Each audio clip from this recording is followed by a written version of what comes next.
కట్ట బ్రహ్మణ అది వీర పాండ్య వంశాంకుర సింహ గర్జన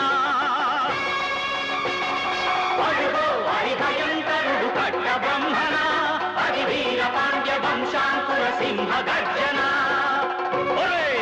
జంతుకు కట్టాలి రచిస్తూ నారు కోసావా, నీరు పెట్టావా, కోత కోసావా, కుప్పనూర్చావా? ఒరే తల్ల కుక్క, కష్టజీవుల ముఖ్య మెతుకులు తిని బతికే నీకు శిస్తందు కట్టాలరా అని ఫెళ ఫెళ సంకెళ్ళు దెంచి స్వరాజ్య పోరాటమెంచి ఉరి కొయ్యల ఉగ్గుపాలు తాగాడు.